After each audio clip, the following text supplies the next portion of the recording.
How you guys doing? Good. Yeah, it's good to be back out there.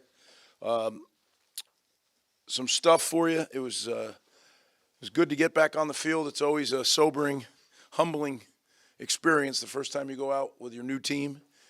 You have a great winner, you're fired up, and then you realize we got a long way to go. But that's what practice is for, to get better and better and better, and that's what we'll do. We got a great group of individuals that are going to make up a great team. Some of the first-year guys, that are just started in January, they did a really nice job, acclimating to our program and figuring it out, and got a chance to go. We have some roster stuff I'll address on the opening, and I wrote it down so I don't forget. Flynn Appleby is done playing. He decided that he's an older guy, and he just decided he had enough of football. So we'll be okay. We have some punters in the program. We're recruiting another punter from overseas, from in Australia, and we're going to be just fine. Jacob Allen, Jake Eldridge, and Joe DeCroce all medically retired for different things. Position changes. Thomas Amanqua was moved to wide receiver. Jesse O'Fury was moved to defensive back. Junior Valai, who you didn't get to see a lot of because of his recovery last fall, is moved to DB. And Jordan Walker was moved to defensive line. Injuries, Tyreen Powell, you know that he had the wrist. Unfortunately, during our as he was able to get back into training, he tore his Achilles, but he's already been surgically repaired, and we expect him to be ready to go for the season. So we're working on that. So I'll answer anything else I can, and then we'll get this thing moving. So. Greg, with the Tyreen thing, how does that impact linebacker, and how do you see that position filling out? Well, I mean, it's unfortunate what happened, but really he's, on schedule to be back for when he was on schedule to be back with the wrist. So it's not a big difference. It's just now he's got two things. He's got to rehab, not one. Tyreen is an incredibly positive individual who works incredibly hard. He'll be ready to go.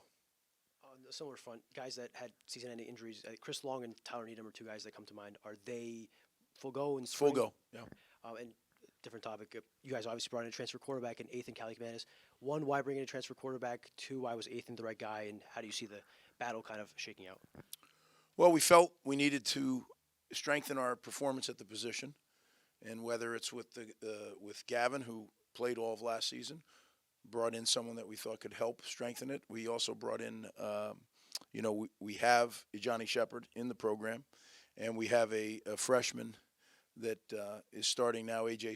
Serace has been with us all winter. So we have 4 scholarship quarterbacks in the program right now, and they'll compete, and we'll figure out who gives us the best chance to win.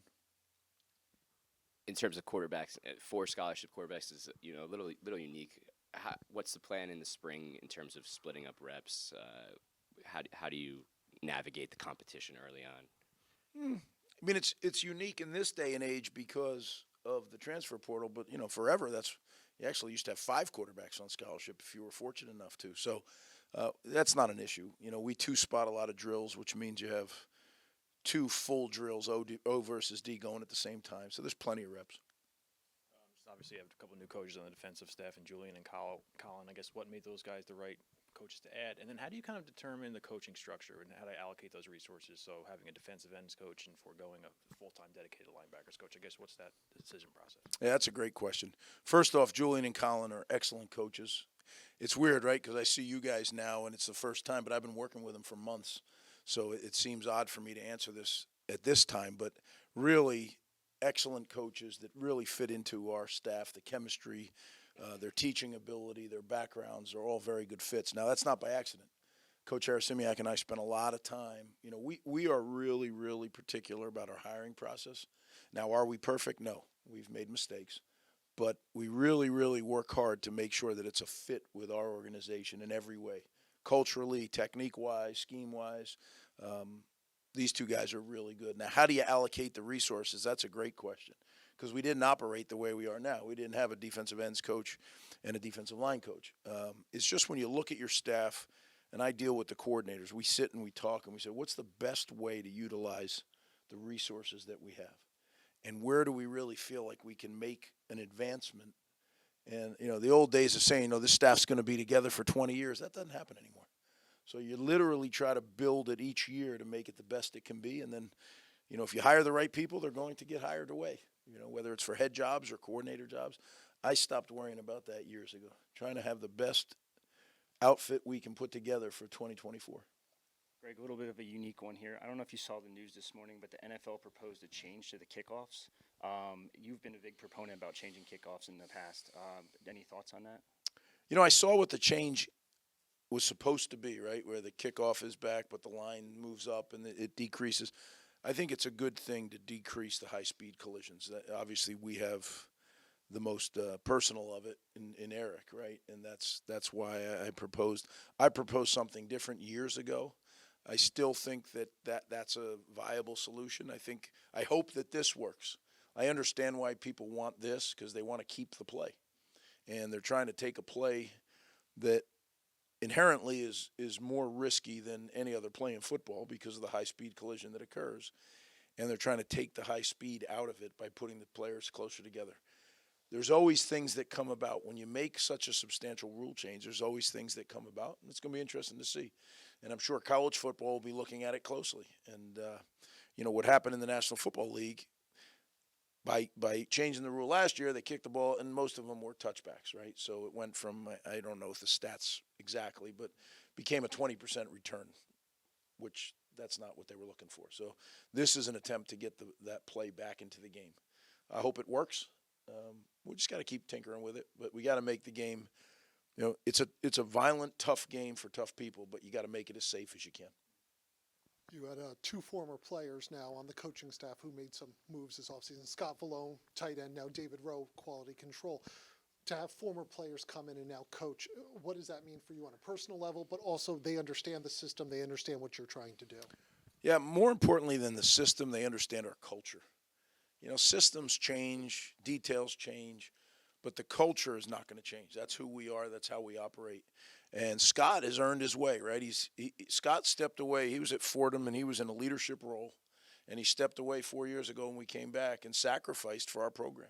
Came here as a quality control assistant and worked his way up. And we all felt, Kirk and I especially, felt that Scott deserved the opportunity to be tight ends coach. And he's doing a great job. So excited about that. We had the opportunity. David Rowe was available, which is rare that a guy of that quality is available this time of year. But when we had the opportunity to get him, we certainly did it without thinking because he's an excellent DB coach, and you guys remember him as a player. That same approach. He was always a very smart player. He's a very smart coach and fits right in with our defensive staff. I think he's going to help in many ways. Greg, you talked about how valuable the bowl practices were, but after the winning experience, how did it have an effect in training and now getting back on the field? I just think in your program, that's a good vibe.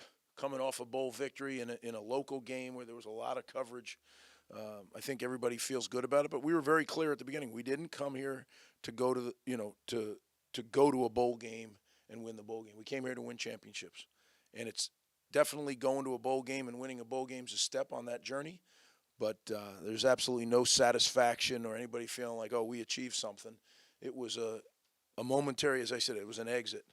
And that was a good exit, right? Going and winning a bowl game, but now, it's a mile marker, I should say. It's not our exit. We keep cruising forward because we know that winning a championship, that's where we're trying to get to. And it's hard.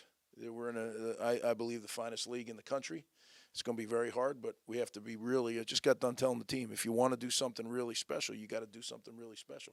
So that's what we're up against. Greg, you mentioned the position changes. What went into a Monkwood, a receiver, and a Fury to DB?